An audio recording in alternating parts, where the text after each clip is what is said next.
if you were asked, like, why should I attend or should I attend next year, what are you telling me?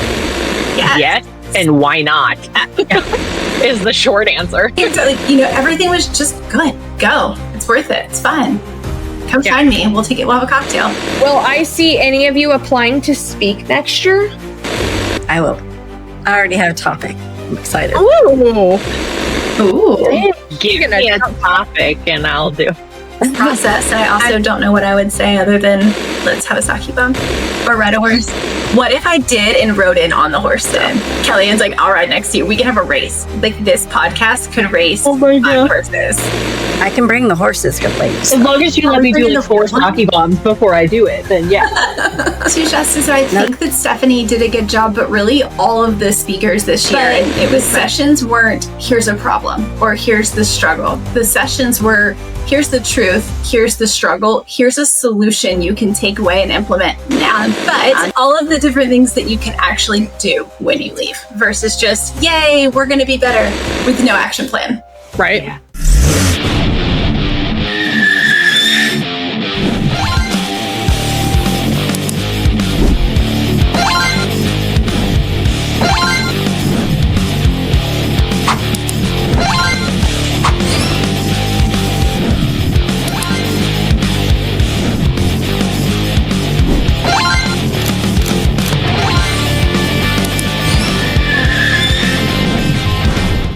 Well, how about a live version of the I'm a Car Chick podcast?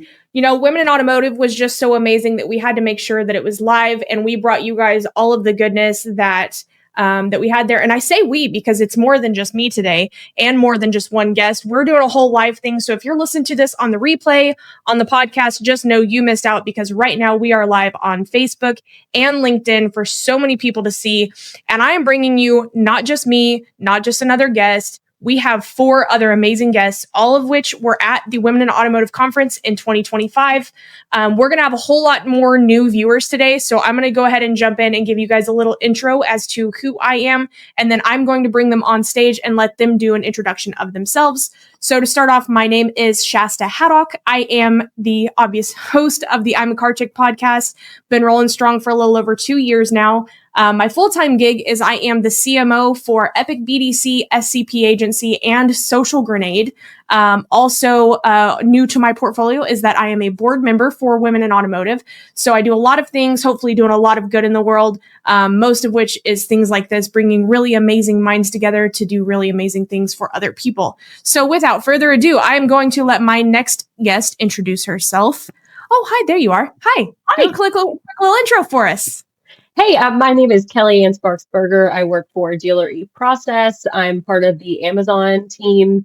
All things Amazon, that is all I do. It's a great gig. I love that. All right. Without further ado, our next guest. Oh, a familiar face. Hi. Hi. My name is Jamie Herzberg. I am the client experience lead at Automotive, and I am from Chicago / moving to Florida, and I'm really stoked to be here. Hi, I'm so glad you're back. Next face. Hi. Good afternoon. Hi, my name is Dawn Jabor. I am a regional director over at ABN Spectrio, and I'm so excited to be here. We are so happy to have you here. And last but certainly not least, my new best friend. Hi. Hi, bestie. I am Tyrell Fortier. I'm a first-time Women in Automotive attendee and probably the most social CPA you'll ever meet. I am the Senior Vice President of Finance and Accounting at Excella Protect. So I help dealerships structure reinsurance and build admin companies. And I'm super excited to be here today. Ladies, I am so happy to have all of you. This was such a great idea. I was literally driving in the car one day, which, is where we have all our best ideas, the shower and the car where we can't write them down. And I was like, man, there's been so much hype about this since we got back, which you don't normally see. You'll see a day or two of some hype on LinkedIn, Facebook, or whatever, where people had a good time, but it just wasn't stopping. It wasn't slowing down. My notifications were still blowing up every single day.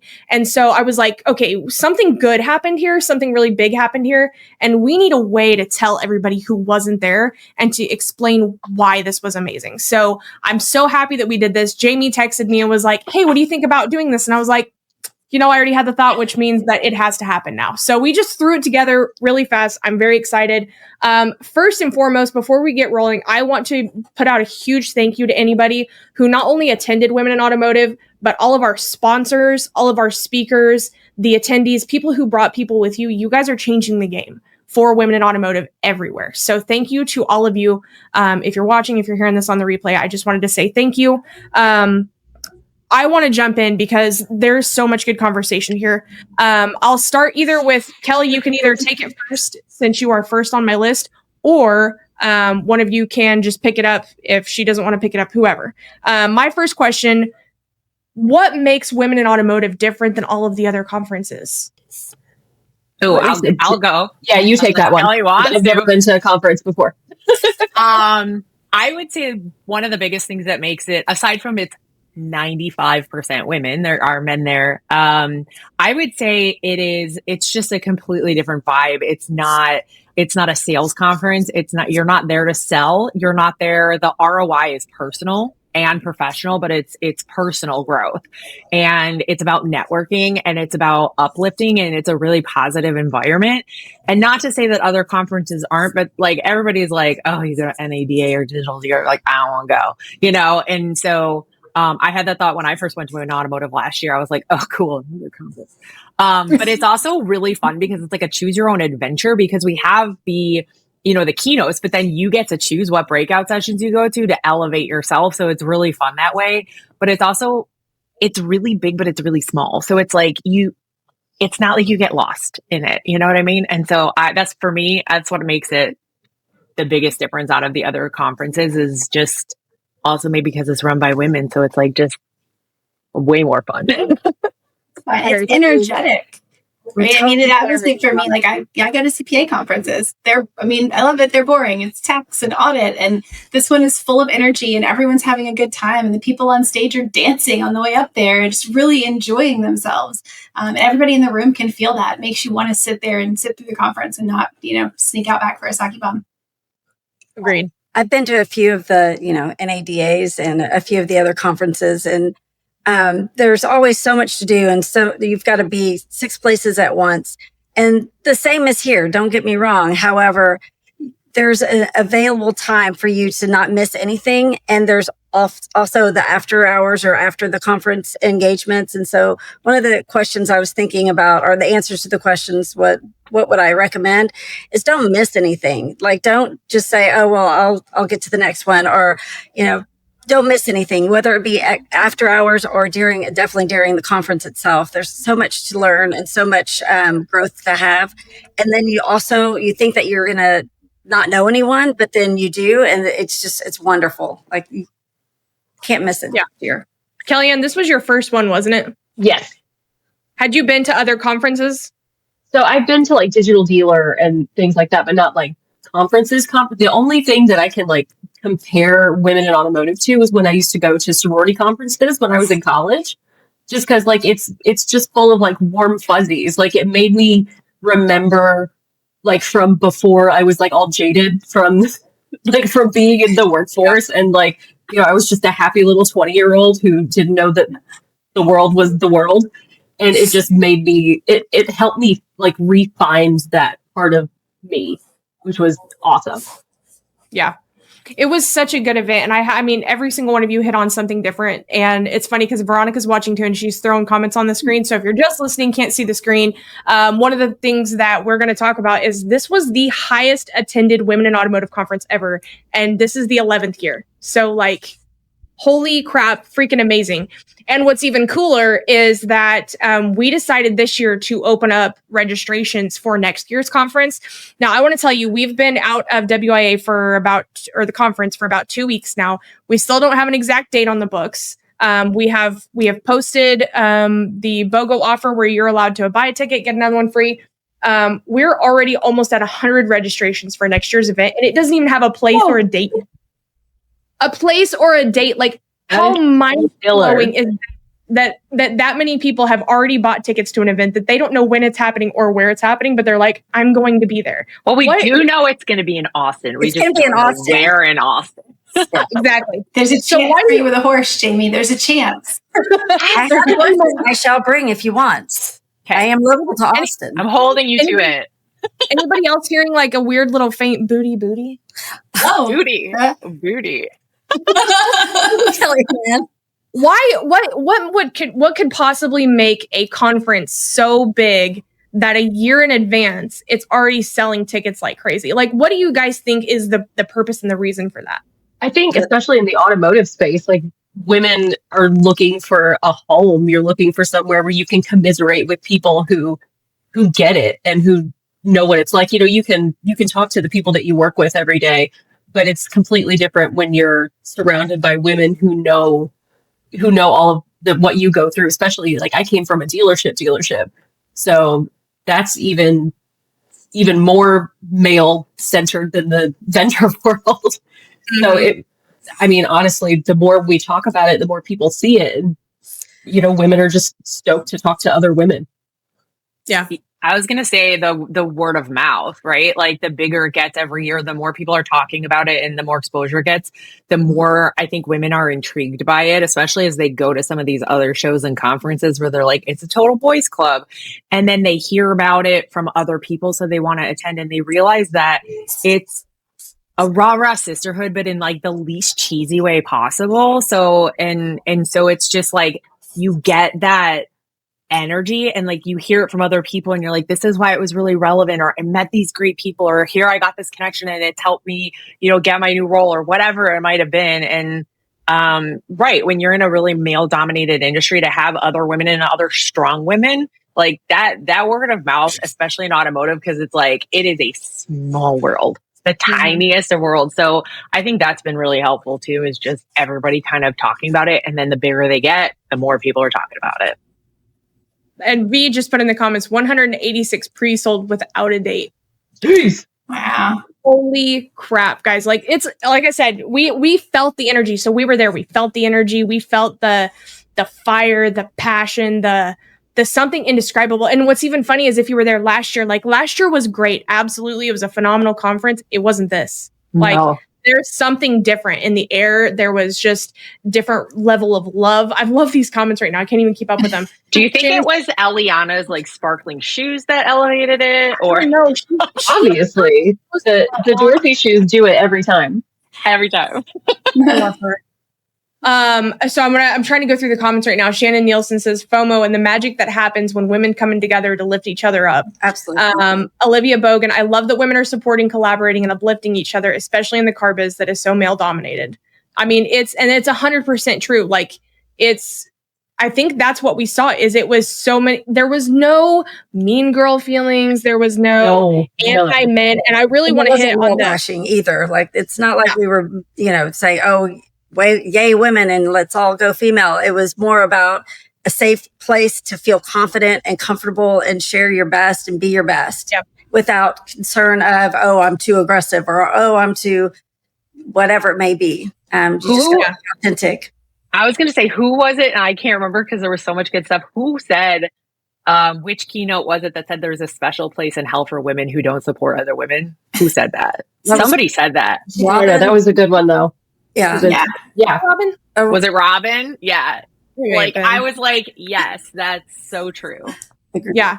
I mean, and that brings up a totally good conversation too of the panel that Veronica did with Joe, Dan, and Mike, where, why are men here? And it's something that people have actually said out loud at some of the conferences when they look around and they see men, and it's like, this is women in automotive. There shouldn't be any men here. And it's like, hold the phone for a second. Like, none of us would be here without a man somewhere, like, at all. Even if so, you're a mother.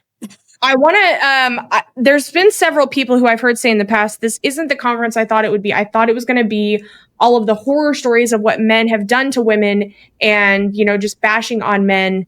And I want to know, like, did you go into your first WIA conference with that thought of, okay, well, this is probably going to come up or something along those lines? And then what happened while you were there? Did you experience any of that? Did you feel any man hating or anything like that? Well, can I take this one, Shasta? Okay. I love, like talking about something that is, predominantly male industry. I love it. I'm not a girl's girl. I never have been. I've probably thrived in this because I don't have feelings, so you can't trampoline on them. So I love automotive. I really do. I'm married to someone in automotive. Like, it's my favorite. So I came into this conference thinking like, oh gosh, is this going to be like high school? Is this going to be cliquey? Is it going to be straight? Like, and I left with this like massive feeling of, oh my gosh, I could be a girl's girl. Like, I can't believe that that's a possibility. And it was something that was honestly like a little terrifying. I'm like, am I going to be on my phone, like pretending to email and text while everyone else is standing around socializing? But I wasn't. I walked up to a table. Actually, I think it was the first day, maybe second day, Shasta with you and Robin, and I think Veronica had stepped over, and Christella and Beverly. And I walk up and say hello. And you guys are literally like, welcome to my tribe. We are like instant best friends. We're walking around together for the rest of the night. We're spending the whole rest of the weekend introducing each other to people and just having a great time. So it was really different than what I expected. And to Dawn's point earlier, there was literally, I think, zero man bashing in there. And as someone who also, I love men, like I think that they play a role. I had a male sponsor coming up, and I think it was a great way to show women how to sponsor other women and how to mentor other women so that we can continue to grow that, because that's what we need. Yeah, I couldn't agree more. Jamie, Kellyanne, you guys have anything to tie in there? Dawn? As far as like the men, I mean, I think it's important for men to see us as leaders, and they're not going to see us as leaders if they don't witness it with their own eyeballs. This episode is brought to you by Epic BDC, your number one outsourced BDC solution. Learn more about Epic BDC by checking out the link in the bio. This was my first Women in Automotive. So I hadn't been to the conference before, and I didn't really have expectations of how it was going to be or what we were going to speak of, but I did have an idea of what I wanted to speak about during the presentation, but also just knowing that I was going to meet a bunch of different people in different areas, and whether they be dealers or vendors or wherever they are, you know what I mean? Yeah. The expectation was to network and to meet new people. And I am definitely a race BMX. So I'm not a real feminine. So I totally get that. And so it was very much a concern of mine, because I too am like, okay, I'm so used to being around a lot of males instead of a lot of females. And this was the most welcoming and comfortable and easy access, easy mindset, and very successful. It was a really great experience. Absolutely. Yeah. Kelly, Jamie, anything to add there? For me, so last year was my first, and my former boss had suggested I go. She nominated me to go, and I was like, I literally thought it was just going to be like any other, show that you would go to. Like I said, like Digital Dealer, NADA, one of those. Like, I didn't realize that it was so different. I didn't have the thought of like, oh, it would be like, oh, what men do to women in the industry. Like, I grew up in this industry. My family owned a dealership. My dad, so I'm around men. Like, I don't think any of us are super girly girls on this call, except that we are. We just have maybe formed this like facade of like, we're not on some level because we're in a male dominated industry, but we can be both.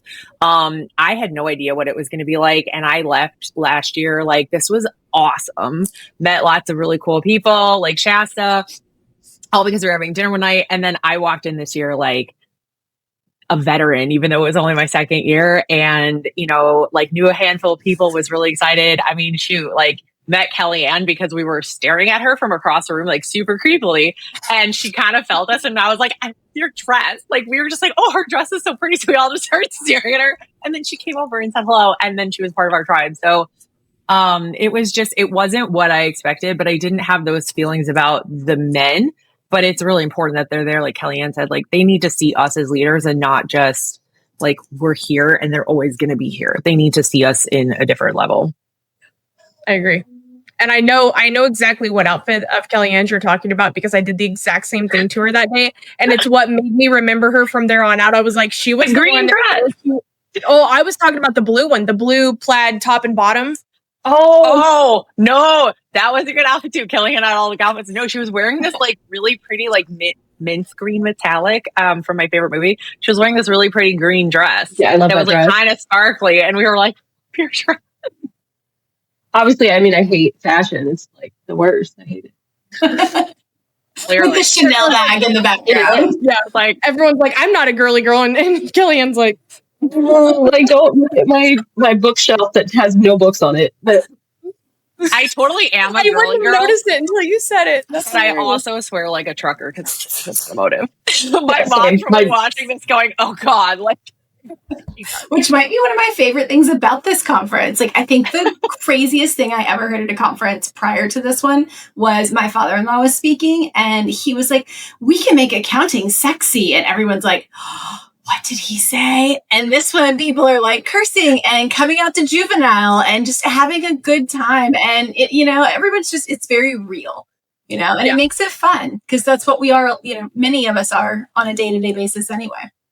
Well, and let's be honest, we're all real human beings. And the more that we pretend that we're not, or pretend to be somebody else, the less of a chance we're having to like open ourselves up to, new relationships, new friendships, and people actually seeing, oh my gosh, that person's a real human being. Like there's a chance that I actually have something to learn from them. Like, and so it's one of those things that like I went into, and I know Jamie, you spoke, Dawn, you spoke. One of the things that I went into when I was preparing, and I really didn't prepare a whole lot to be, speaking in a session, was the more that I can relate with them and get on a just human being level with people, I feel like the more that they're able to take me in. And that seemed to really be the theme of this year, is that we all just were real. Like it wasn't like anybody was unapproachable or this person's too famous to talk to. And a lot of them were famous speakers. Like a lot of our keynotes were people who are professional speakers and have been on thousands of stages. And so none of them even were unapproachable in my eyes, at least. Like all of them seemed like people that you would call on the weekend and ask advice to. Agreed. Yeah. I loved it. What is, we'll try to go in order. If not, just whoever answers fastest. What is one thing you've already implemented professionally from the conference or personally? Doesn't matter. Just something you've already implemented that you learned at the conference. From yours, Shasta, from your presentation, I think I've gotten to number 100 of my, that's a lot. And I did get stuck around 75 as far as my bucket list. I don't even remember what you called it, but I just put down those things that I want to do and need to prioritize. And I kept writing and kept writing and kept writing. So that's one thing that I've implemented. So thank you for that. I can't tell if it's a cheat or not. If so, I'm about to give the cheat. I gave a lot of my ideas to ChatGPT and had it give me some more based on what it knew about me. It hit the mark. So when you get stuck, go into ChatGPT and say, hey, this is what I have so far. Give me some more ideas. And yeah. Because your breakout was ain't no seed, standing room only, I didn't get a sheet. Can you share that so that I can do it too, or in other people? Because there was not even standing room in your session at some point. I got there early. So. But you have to do it live on a podcast with Shasta while she pressures you into coming up with your first 30 and stands there and watches you. I'm like, I'm going to get I'm a Car Chick podcast t-shirt. That's one of my 30 on the list. You know what's funny is I was sitting here thinking I should probably send them all a shirt afterwards. I already have one, but I'll take another. I just redesigned them and changed where the logo on the sleeve is finally the correct logo. So I just did that after getting back because everybody was ordering them, and I was like, "Hold on, pause. We needed to not say Chicks in Charge any longer." Anyways, I love that. I love both of those takeaways, and Shannon popped in the comments embracing the bold. Love that as well. Kelly, I don't know that we got an answer from you yet. What was your biggest takeaway that you brought home with you? So I think the thing that I took away from it is that I'm capable of doing, because I feel like I get, me personally, and I know a lot of other women too, get very much underestimated, or people you feel like you don't know what you're talking about, or you feel like you have no business in whatever room you're in or whatever table that you're in. And it made me remember that hell yeah, I can sit at this table, and hell yeah, I know what I'm talking about, and I'm a smart, capable person. And I think I had just been in kind of a slump, and it was really good to get me out of that slump. And I think sometimes it just takes being surrounded by other people who have overcome and people who have done the damn thing to make us remember that we too can do the damn thing when we don't have a cheerleader behind us doing that thing. Yep. I love that answer. Yeah. For me, I think it was one of those things where I took something away that actually was more of I had just been through something, and then I heard it and was like, I did the thing. And it was, and I'm like jumping the gun on a conversation, but Becky Squire's breakout where she was talking about know your value, know your worth, and don't be afraid to ask for it and be confident. Like, Kelly said, like, we do know what we're talking about. We do have things to say. We do have, good ideas, good opinions, but like, know your value, know your worth. And I had just been through that. And I sat there and I know my worth. I know my value. I asked for it and found something that I'm working for people that see that, even a short time in. And so to go into that and hear it and go, I just did that and had some confidence. And maybe it was something I picked up last year. It was really affirming for me. And then also the unfuckwithable pin that we all got from her, or most of us got, to remind us to be unfuckwithable, that we are strong women and like, nobody's going to mess with us. And we've got, our own skills, our own abilities, and just to own them.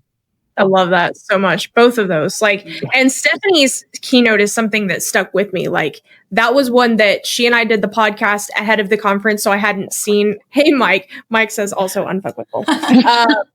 So I had done a podcast with her prior to like seeing her full presentation. Like, we went into a little bit of information about, okay, well, tell me what it's going to be about. And like, that one had me scratching my head so hard and trying to figure out like a solve to it. Like, okay, why do we have such a big pay gap still? Like, and thinking about my own organization is probably what did it the most for me, because we're probably at least 80-20 female to male.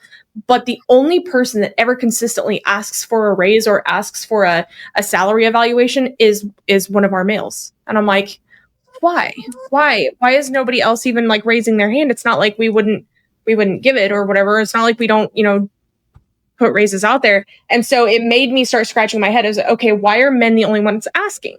And so trying to figure out the psychology of that, and like that one, if you seriously think on it, will keep you brain racked for so long. So good luck with that. Side story, when I first started at the dealerships, I worked for my dad. And I started out as like a receptionist, and then kind of like started moving along because I was working for him during like the 2008 economic crash. And so at some point I started taking over like license and title. So he pulls me aside one day and says, okay, I'm giving you a raise. And I was like, for what? Like, I'm not doing anything. And then like something else, I took something else over, and like another year later, and he's like, okay, you're getting a raise. I'm like, why? He goes, don't ask what, like, what do you mean, why? He's like, if somebody brings you into their office and says they're giving you a raise, don't ask why, you say thank you. And so from that, every time he did that, I always felt, but I felt like it was nepotism, but he was like, no, you actually have earned this. There's a reason I didn't put you here to begin with. Like, you earned it. And so he taught me that. And he's like, don't ask why. Oh, Don't smile and nod. Yeah. No. Yeah. So I've learned not to ask why and to ask for it and to understand. But it was just like, I look back on it all the time going, oh, you dummy. This is how it's supposed to be. Okay. Yeah. I love too, Shasta. So I think that Stephanie did a good job, but really all of the speakers this year, and it was my first year, so maybe it's this way every year. I hope so. But the sessions weren't, here's a problem or here's the struggle. The sessions were, here's the truth, here's the struggle, here's a solution you can take away and implement now. It's like Jackie's solution on marketing and branding yourself, right? Like, that's one that I took away, but I've also kind of combined it with Robin's on like, you get to write your own destiny. Who do you want to be? What do you want to say? Right. But all of those different insights, I mean, I'm still working on my 300 list, but all of the different things that you can actually do when you leave versus just, yay, we're going to be better with no action plan. Right. Yeah. And the fact that, like Shasta, you said, everybody's approachable. So somebody's going to say something, or they're going to talk about something. And I went up to a couple of them afterwards. I'm like, can I reach out to you afterwards? I want to talk to you more about this. I've got some thoughts. I have more questions, and I know we don't have time for that right now. So it gives you actionable things to do, or at least continue the conversation about.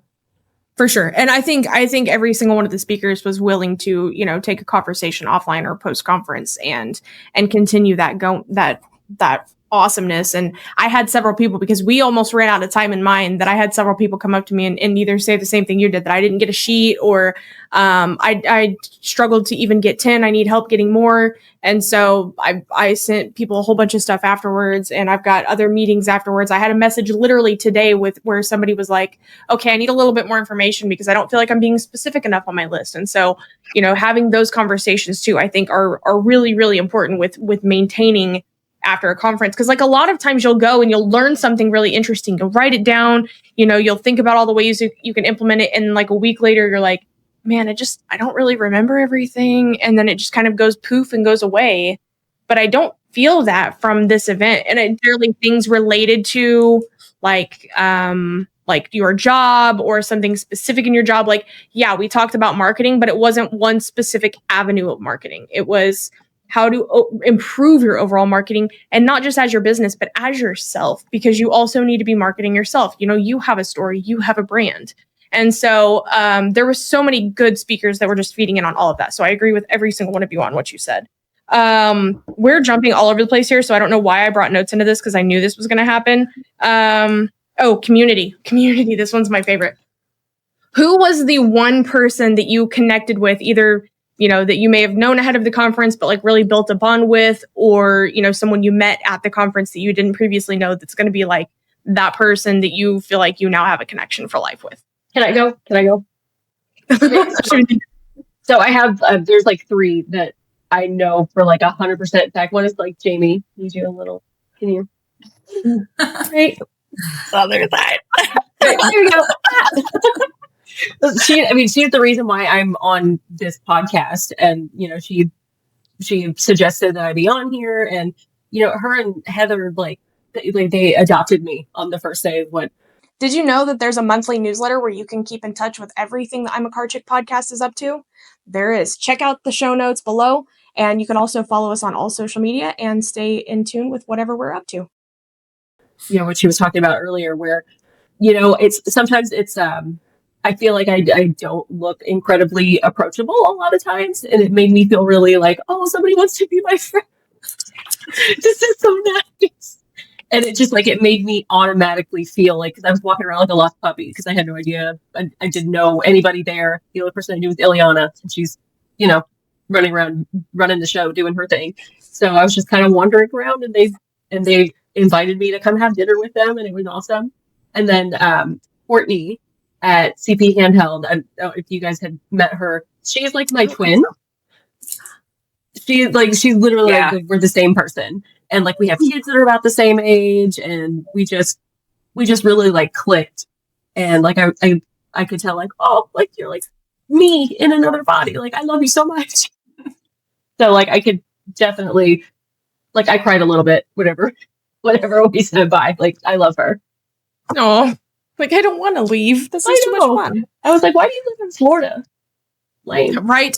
I know that's the only downside, is like everybody lives all over the country, and it's like, okay, well, now I have to make it to every social so that I can see everybody. Now there's no choice. I'm going to be there. Jamie, what about you? Who are your big connections? I mean, obviously Kelly. For me, as far as like people I didn't know, because I think I had a little bit of both. It was Kelly for sure, and then this girl Ellen. I'm gonna mispronounce her name. Was Esikov. We had dinner with her one night, like a bunch of girls, and her and I just sat across from each other, and we had like the greatest conversation, and just like amazing stuff, and just like. After I did my panel, like she came up to me and was like, your dad would be so proud. And because we were talking about my dad and the fact that he was a mentor of mine, and I'm gonna start to cry. But so it was just like that, like to make new friends. And then Heather, who was watching, I had met her last year, but because she had asked me to be on her panel, we just like formed this bond of just like, she's one of my favorite people. You are amazing, Heather. I adore her. And I mean, obviously you, Shat. I mean, like there's so many people, but like those are the ones that stand out to me as like people I made friends with and people that I just like strengthened the bond with too. So, Which one of you is going to take it? I'm watching your mouth. I similar to Jamie is that I had, well, of course there's Becky Squires, who is I've known not near as well as I got to know over that week in Nashville. That was a bond that definitely grew a lot stronger, and I got to know her a lot better. And I continue to increase my liking of her as time went on. So she's amazing. And then the other was when we went to dinner the night, I guess it was the last night. Stephanie Westfall and I kind of sat across from each other, and she just blew my mind with just the amount of care and concern and just passion, and just a very kind person. So I really enjoyed spending time with her that night. So those would be the two that I would that I'm definitely going to stay in touch with.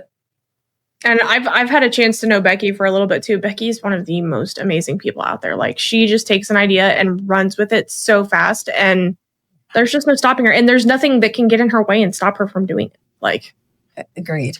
Phenomenal. Agreed. Now it's your turn, T. Well, we know I'm going to say you. Obviously, since I was introduced as said new BFF and also Europe cruise travel partner next year.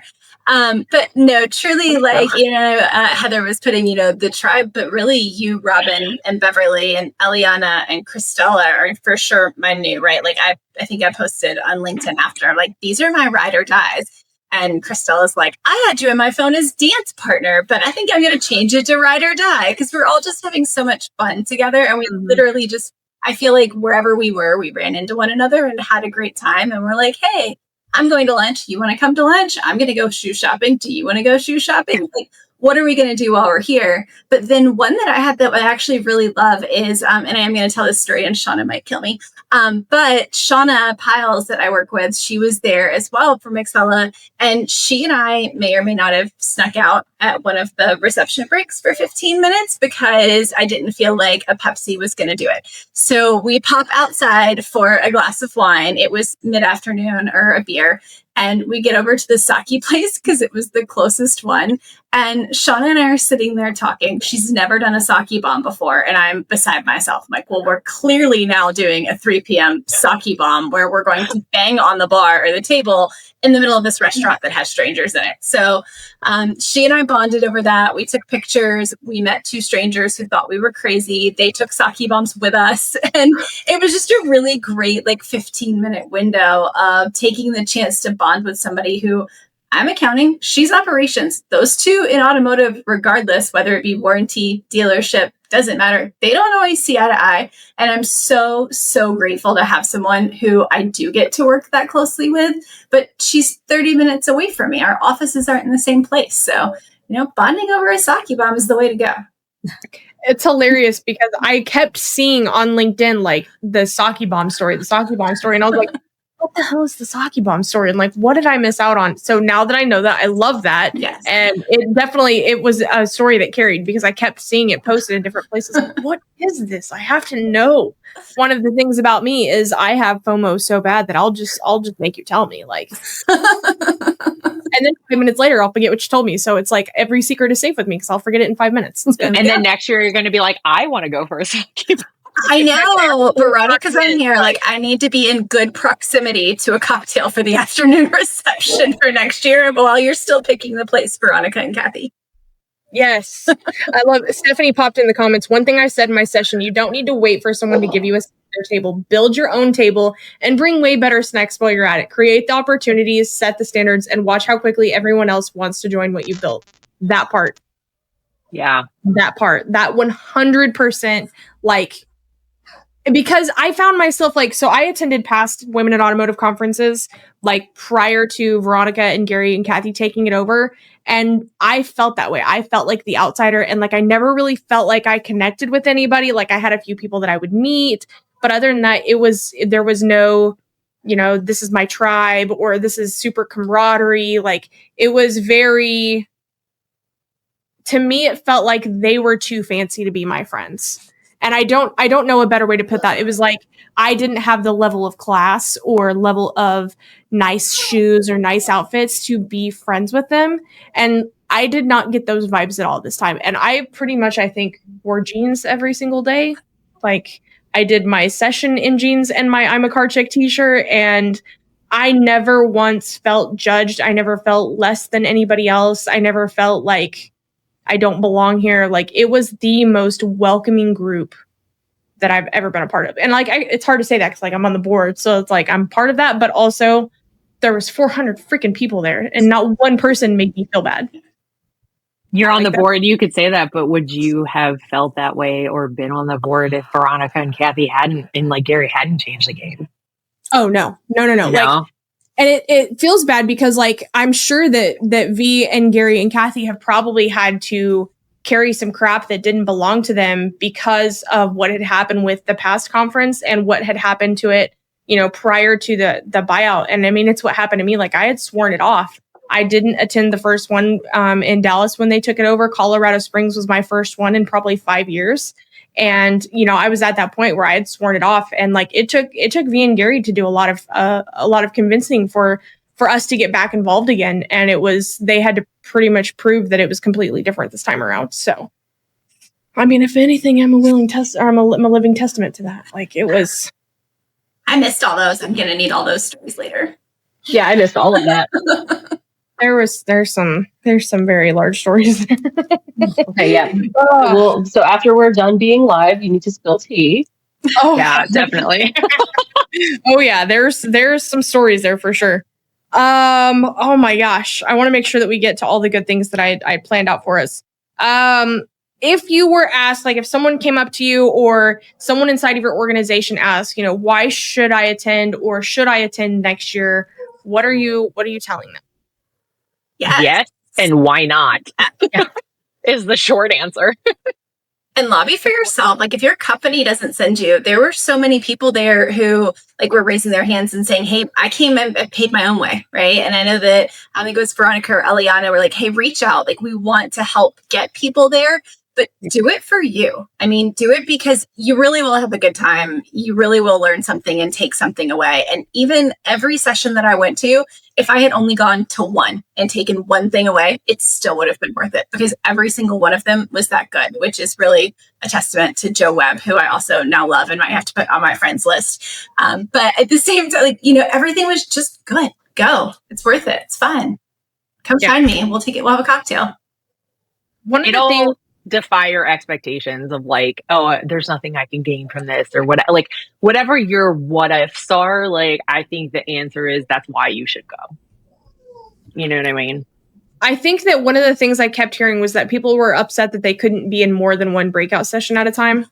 Because especially when it was like a loaded session. Yeah, like there were like three really good ones.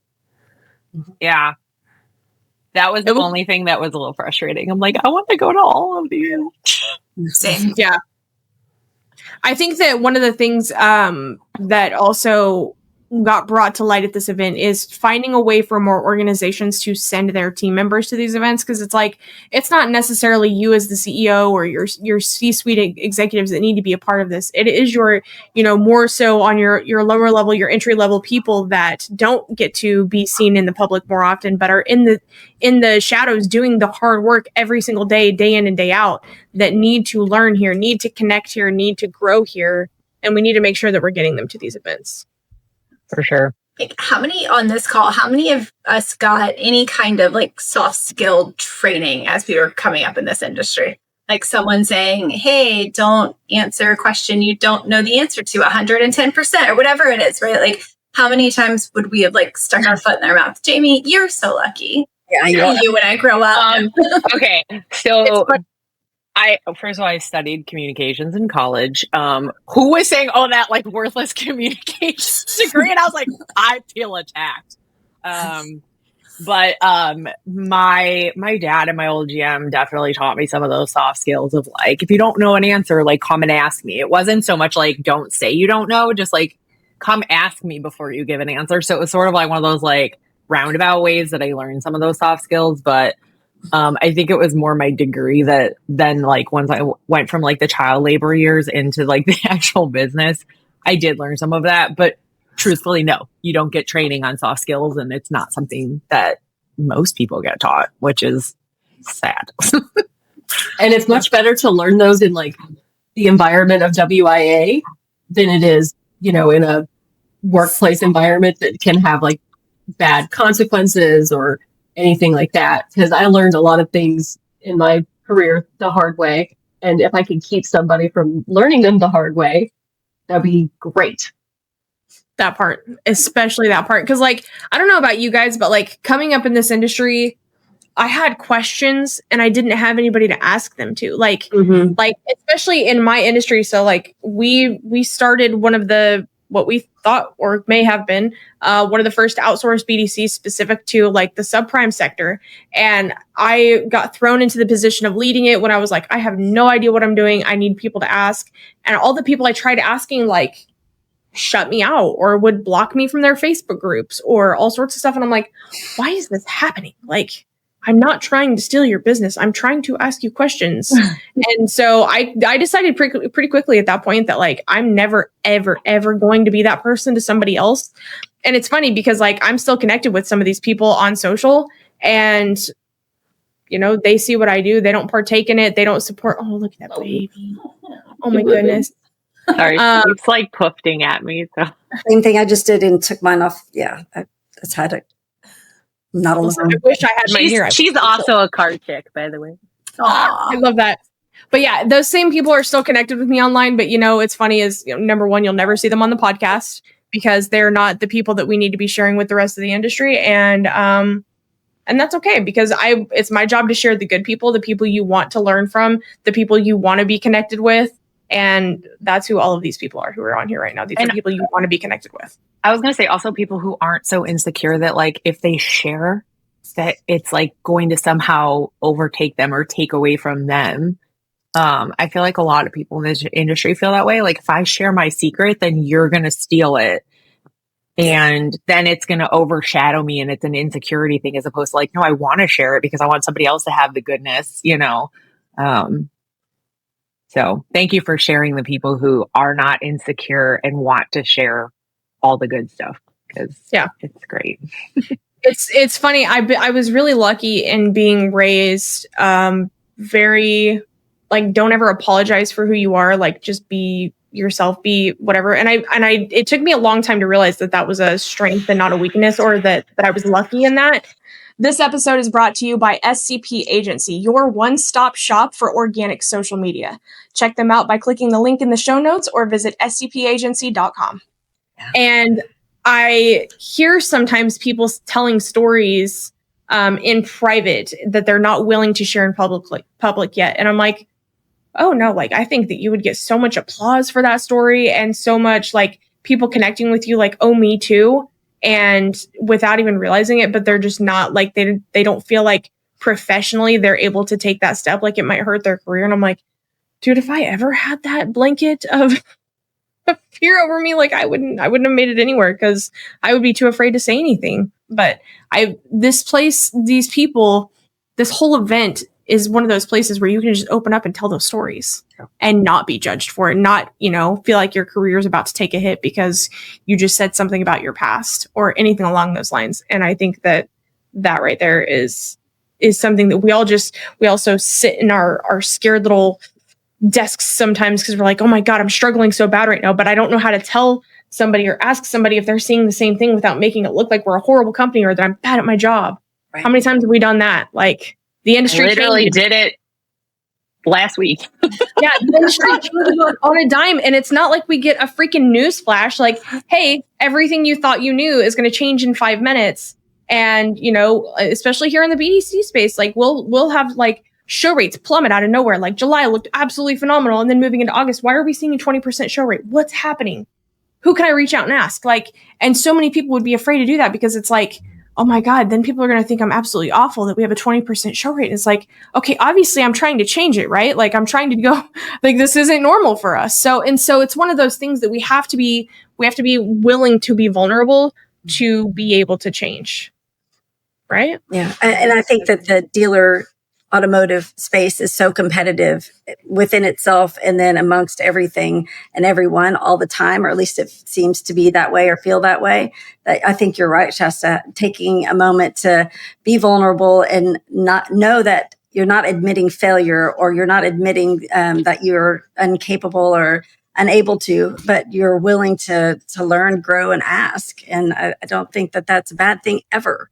And definitely at this conference, you're able to do that and say those things and get the information or the advice that you've been seeking and feel confident about it. So I think that's it takes a village. It's like having kids, right? Like I'm a great parent, I swear, but most days I'll be like, I'm really a better employee than I am parent, right? Like I'm better at work than I am momming. I love my kids. They're adorable most days, but at the same time, it takes everyone. Like I need my neighbor across the street to scream at my child not to run in the street because he's always doing it, right? And he's fast.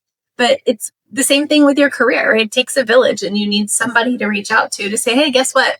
Today my 110% was really more like 30%. And I need some help. Like, what did you do? What about this? Like, how do you build that network? Yeah, definitely. And it does take a village. Every single one of us. I know, Jamie mentioned on her panel with Heather, like the people that she wouldn't, if they weren't here, she wouldn't be here, like especially Kevin Coleman. And it's funny how a lot of us, those people are men, like the ones who kept us here when we wanted to leave or the ones that grew us into who we are today. A lot of the times it's men. And I think that we have to be very loud about that so that they know, like, hey, we're never here to tear you down.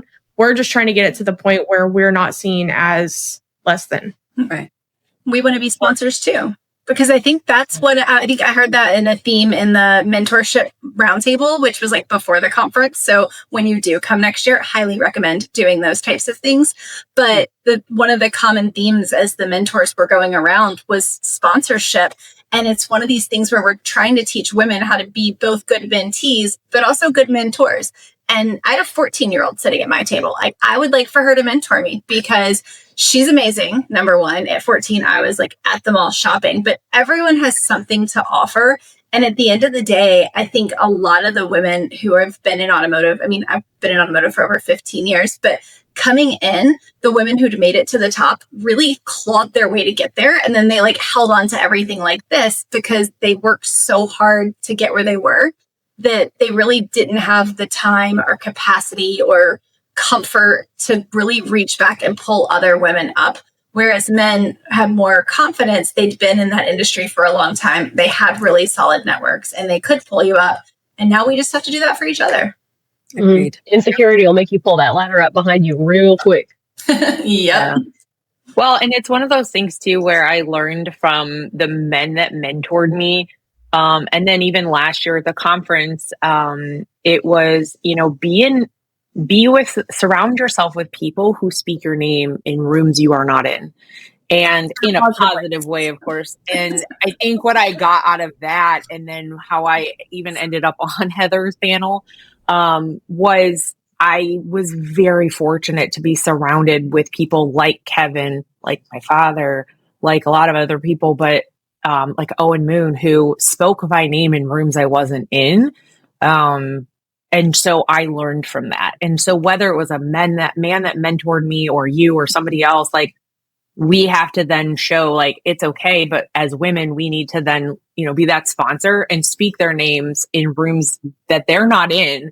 And not just go, oh yeah, Kellyanne's great. But like if Kellyanne needs something, you can go, you call Kellyanne. She's going to help you. Or Kellyanne's looking for something and we're going to speak her name and help her get to the next level or whatever, just as an example. As opposed to just like, oh yeah, she's great. Like, use your connections, help them do the things. But I was just really, really, really fortunate to have those people around me before I even knew that's what I needed to be doing. Well, and it's intentional too. It's and I'm probably the worst at it because I don't know why. I just assume everybody knows everybody. And so I forget, like, until you had mentioned, Jamie, like, oh, one of my goals is that I need to meet Lori Foster in person because we're connected on all the socials and stuff like that. And we've been talking on LinkedIn. And so like it then became a mission for me. I've got to find Lori and get her with Jamie. But other than that, like it takes intentionality to be like, oh, hey, Jamie, do you know Kellyanne?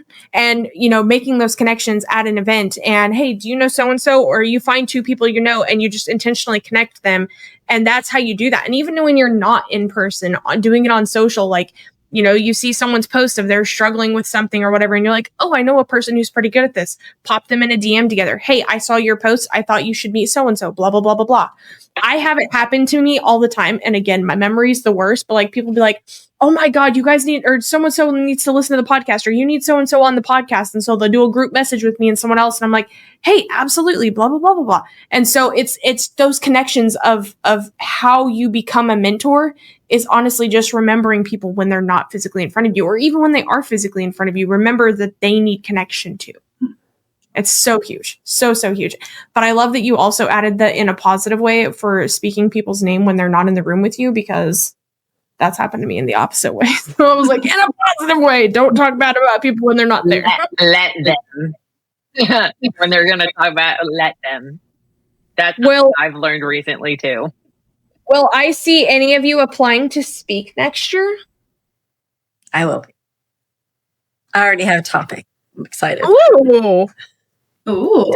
Give me a topic and I'll do. I'm new to this. I didn't know there was an application process. And I also don't know what I would say other than let's have a sake bomb or ride a horse. What if I did and rode in on the horse though? Oh my God, that would be the best. It is Austin. Kellyanne's like, I'll ride next to you. We can have a race. Like this podcast could race Oh my 5 God. horses. I can bring the horses, good ladies. As long as you let me do like 4 stocky bombs before I do it, then yeah. No, I mean, so like on a serious note, like riding in on a horse, but it was interesting because I sort of one of those things where like people are like, you're going to be a breakout session person next year. You're going to be a keynote. And I'm like, I don't have anything to say. Like to stand up there by myself, I'm like, I don't have anything to say. And the thing is I do. I just don't know what I look. Do you know what I mean? It's when my mom had a horrible experience at the car dealership that got taken care of. But I was explaining something to her about it. And she's like, and you think you have nothing to say? And I was like, right. I guess I do. But like, I would. I'm just like, does anybody want to hear what I have to say too? Is maybe that's my own. I was exactly the same way. So the person who opened me up to speaking ever at all was Bobby Heron. And she was like, oh, you need to apply to speak here. You need to apply to speak there. And I'm like, why? Like, nobody wants to hear what I said exactly the same thing. Nobody wants to hear what I have to say. And she's like, someone will. You'll find the right message. And, the conversation came up about women in automotive and everything like that. I had just joined the board and I applied to speak last year and Joe turned me down. And so, yeah, that's a fun fact that not a lot of people know. I got turned down to speak last year. And so I reapplied this year. And I didn't know what I was going to speak about. I knew I didn't want it to be anything having to do with BDC or marketing. Like I didn't want to niche down on it. And I was like, what am I passionate about? Like what drives me? What fuels me? And I'm like, watching people get what they want. Like that's like what drives me, what fires my boat up. And so I was like, how can I make a session all around this? And I've taken my employees through it so many times that I was like, I can do this in my sleep. Like, I don't even have to be awkward about this. I can just do this. And it was like one of those things that I just keep getting like, oh my gosh, someone messaged me on Sunday. Like I was in the middle of working on my 300 list and I thought of you. And it's like, this is the thing that's changing people. So you'll find your thing. There's something you're definitely passionate about. You'll find it. And it takes a little bit of digging, like give it a little, I mean, we have time because I don't even think we've opened up applications yet, but, give it time. You'll figure it out. I know you will. I have a feeling when the applications open up, you're going to be like, excuse me, Jamie. Oh, I'm going to be grabbing people for sure. Be like, you. When we're not live, Dawn's going to share her topic too. Cause now I want to know. She's like overly prepared. I'm ready. She's pretty prepared. I can't share. It's a secret. Pick up the goods. Just know that it's different than this past year, but still along the same lines. I don't even know how we haven't brought it up. And I'm kind of pissed that we haven't because it was very much on my list of things that are going to get brought up very quickly. But Kate's keynote or general session. Yes. The vision board. God. Yes, the so vision good. board.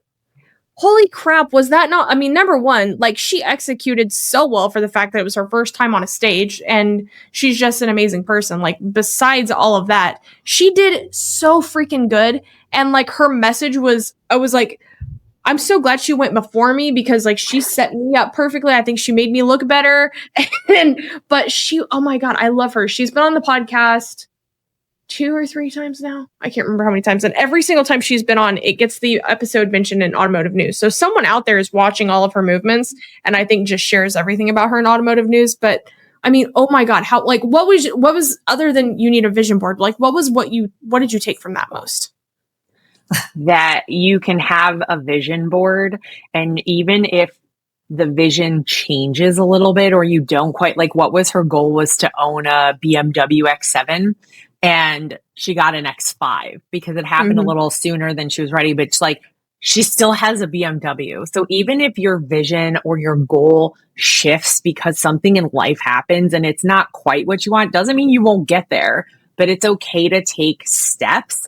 It's okay to go off course to take a different direction to get the same way. Like if the path you're on isn't going to work, find another path. As long as the end goal is still there, it's okay to change it and it's okay to change the direction. But then change your goals. Like that was the biggest takeaway, was like, it does not have to be set in stone so hard that something won't adjust, because life just doesn't work that way. Right.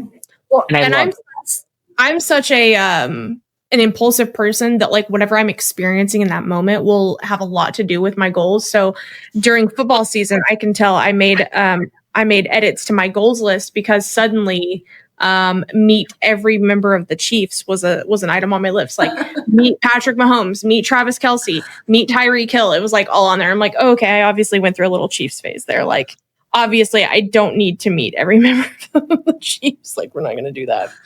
But like, you know, maybe attend a Super Bowl would be pretty cool. But like, well, when the Bears go to the Super Bowl this coming season, because I feel like that's going to happen, I'll take you with me.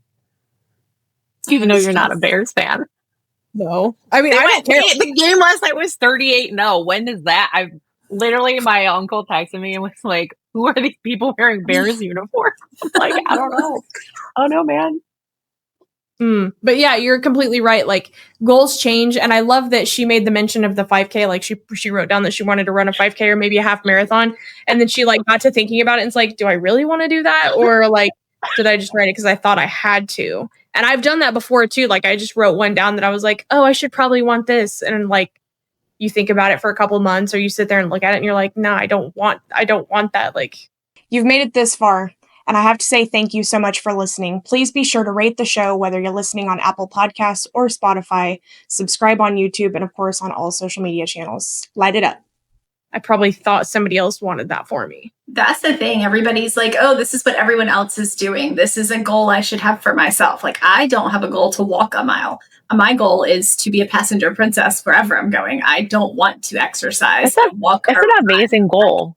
Right? That's an amazing goal. Yeah. And somebody yesterday was like, oh, like, wait, why don't you go take your boat out and take the girls out? And I'm like, because I don't want to drive the boat around. I want my husband to drive me around on the boat while I have a little Tagosa and hang out with my girlfriends. He can drive all of us around.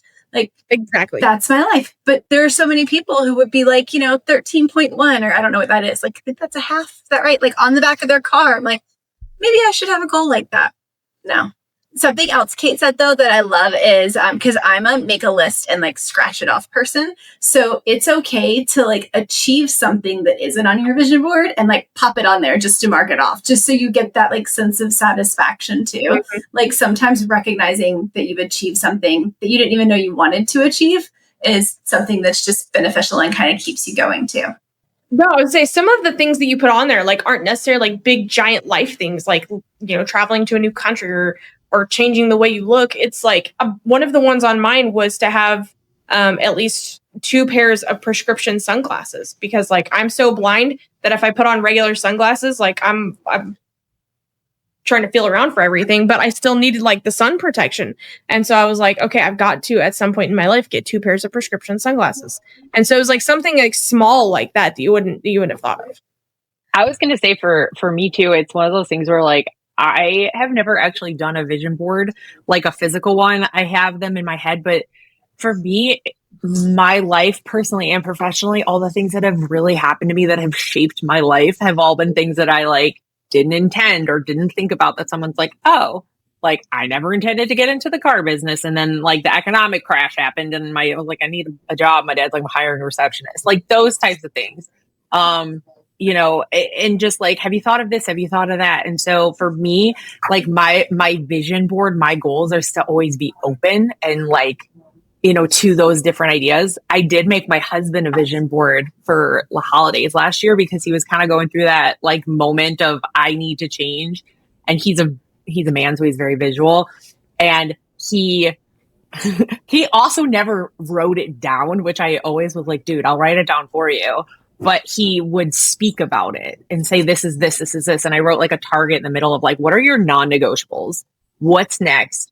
So that when you find your next role and you find your next thing, like these things are non-negotiable. And he never actually wrote it down, but I listened to everything he said and he did. So this role that he just got and is those core things where he was like, this really is no longer negotiable for me. He nailed it. Because even though he didn't write it down, which he should have, like he had it in his head. And so it really does work. But it's a Jamie, bad example because neither of us wrote it down. It does work.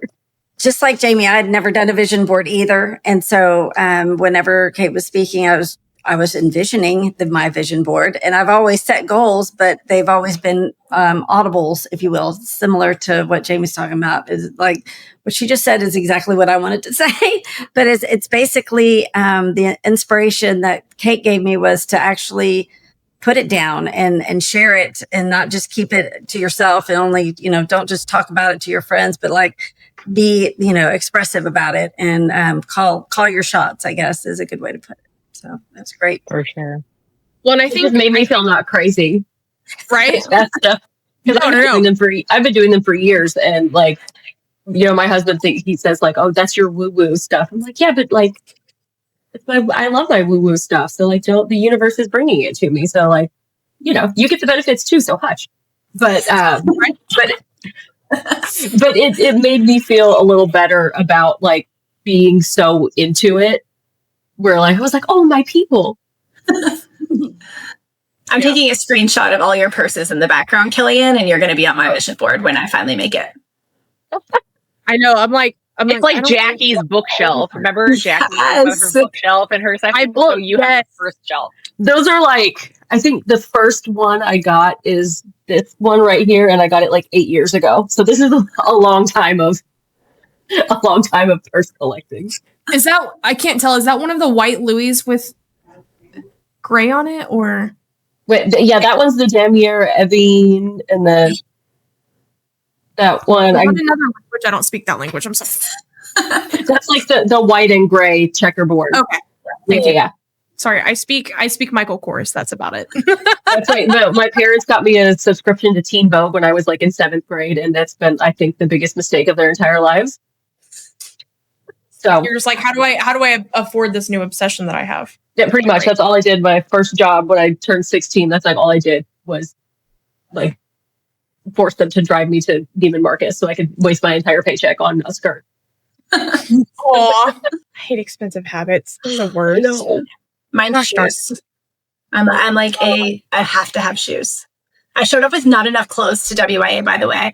And Megan Casper invited me, was so sweet, to be like, hey, I have extra like dresses if you want to change. I didn't know how much fun it was going to be like outside of the conference in of itself. Like the mix and mingles and like cocktail hours and riding horses at the show pony. Like I was not prepared for that. So I did wear the same pair of jeans twice.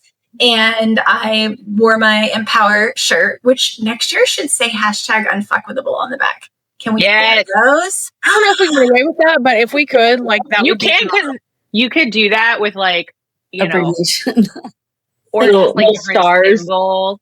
Yeah, like the sense symbol instead of the C, something like that, right?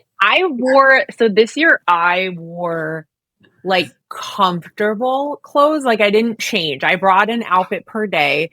My old director of major accounts, shout out to Megan.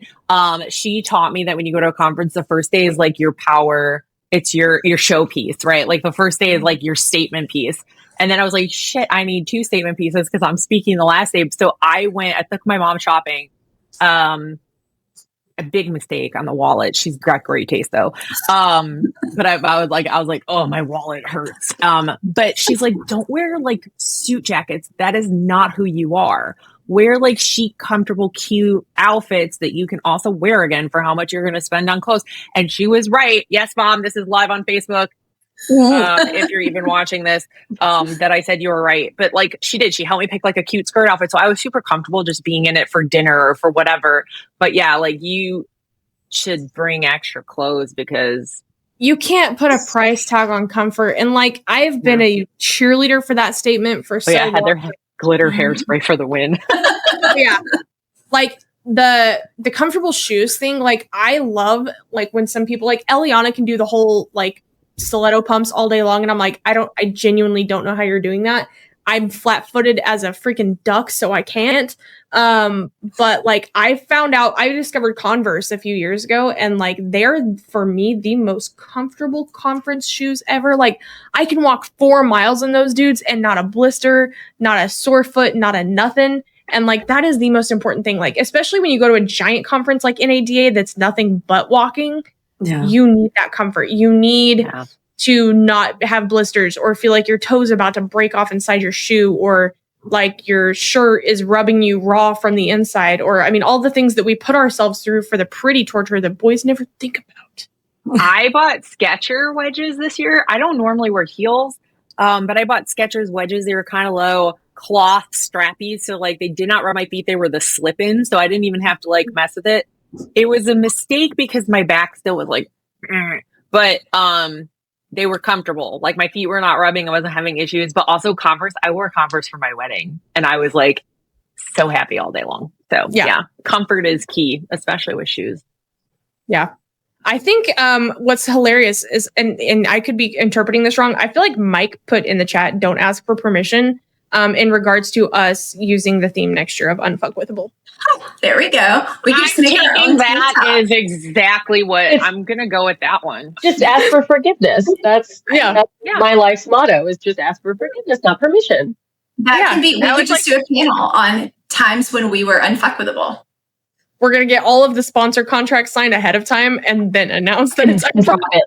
The theme is not empower whatever it was this year. It's just going to be unfuckwithable. Be unfuckable. I was like, well, Veronica already knows my name and not in a good way. So we might as well just add to it. Print the shirts. We have permission. We don't even need it. Uncle Mike said we could. We're good. Listen, that's what we used to do in the sorority. We would think of like some really like borderline offensive catchphrase to put on the back of like a mixer shirt, and we would just get them printed, and then internationals would be like, what is that? And they're like, oh, that's crazy. How'd that happen? Anyways, we got 300 of them. The t-shirt place totally screwed up what we gave them. Right? Oh my God. It's unstoppable. Yeah, exactly. Okay, I want to. We could keep talking about this all day long. I love it so much. I don't want to stop talking about it. I do want to leave everybody with like some really cool things to look forward to before July, because like that's a really long time to wait. We have almost a year, and it's like, oh my God, I want to do something now. I want to be involved in something now. So I've already been working on our upcoming socials. So I think number one on the list that's going to probably happen first, I don't have any confirmation of this. I'm definitely just throwing it out there. Chicago. Can you do it before I leave town? I don't know. When are you leaving town? I can come back to town. When are you leaving? I don't know. Oh, well, I'll try. I'll try. End of September, early October. Actually, that's actually kind of when we're looking at before the weather gets too cold. So that's funny. Otherwise, I hear there's like Fort Lauderdale. You guys doing Fort Lauderdale? So, like, yeah. I'm close to that. Yeah. Rochester is new and suddenly on the list. So Rochester, New York. Atlanta, possibly. Please, Atlanta. Akron, Ohio. Austin, obviously. Austin is going to be like, will definitely have to be either like late 2025 or very, very early 2026. So that one might be coming up pretty soon. Ann Arbor, Detroit, possibly NorCal. And there's several others. Those are just the ones I was finally smart enough to write down. I was like, what about West Coast? Is there anybody on the West Coast? Phoenix. OMG Phoenix. Charlotte. Yes. Oh my God. Thank you, Stephanie. Charlotte. Yes. That one's actually the only one currently on the books. That one is going to be November 21st. at the Charlotte Auto Show. I think like very day one of the Charlotte Auto Show. So that one is going to be in oh my God, I know. Gosh, dang it, Megan, I forgot that one too. I don't know how I don't have it written down. The Charlotte Auto Show will be in hand with GCADA. And then, yes, Fort Lauderdale / Palm Beach area, because we did that one in February and it was phenomenal. So, yes, that one we're looking to have a part 2 there because that was our biggest one. So I will totally be at that one. I'm like 2 hours. You guys don't have to wait for WIA Austin July next year to get your fill. We're trying to come to you guys. So what I'm looking for, putting it out there, I'm manifesting, I'm writing it on goals list. I need people to raise their hands to be willing to host or willing to sponsor in different parts of the country, or talk to your companies, see if they're willing to sponsor. You don't even have to have a building to host. If you're a work from home person, we can find it, do it at a hotel, a restaurant, like any place that can just, nicely hold 50 or so people. Like I've done it with as little as 25. So let's make it happen. So that is me. Yes. Mike says, be careful not to book dates that conflict with major industry conferences. Yeah. So I took December off the table because of holidays, and we might be taking February off the table because of NADA. That one's a little bit tough, but we're going to be making sure to try and be aware of everything else going on, especially in that area. So, but Shasta, we're having don't change next week. We're At having least you and I are our own little impromptu Women in Automotive get together next week at NAMAN. Yes, we are. So if anybody else is at NAMAN, message us. Yes. I was like, also don't change your name like after you've registered, and then because then Veronica will know your name and go, you've been causing me all the headaches. And I was like, I didn't know you knew who I was, and now I don't think it's like for a good reason. I caused her a lot of problems this year. That is very fair. Sorry, Veronica. I'm very grateful to each of you for making the time to be here today. I know we definitely went longer than I planned on, but it's okay because I feel like, we had good conversation. I think it's safe to say I should see all of you at least next year in July, right? Yes. You'll all be there? Definitely. Awesome. Signed up. Perfect. Any other leaving thoughts that you want to leave people with who, maybe didn't make it or weren't convinced, or, just they don't know yet what the WIA love is? Any final little pieces of wisdom? Oh, and drink the Kool-Aid. Yeah. You won't grow if you don't go. There you go. If you're not convinced, reach out to me. I will convince you. Right. I think I heard something at church yesterday that like wrapped all this up really well for me. And he said, the kindness we don't expect is the kindness we won't forget. And I feel like that embodies this conference. Like show up and either get some kindness, give some kindness, like whatever it is, you never know who's going to benefit, whether it's you, someone else, like go. Have fun. Also, we need more of that in this world. Right? Well, and it's kind of funny that that's where you put us, because what used to be the sign off for the podcast back before the rebrand was something I kind of came up with, and I stopped using it after the rebrand, really, because I was like, well, that belonged to Chicks in Charge, and we're a new podcast.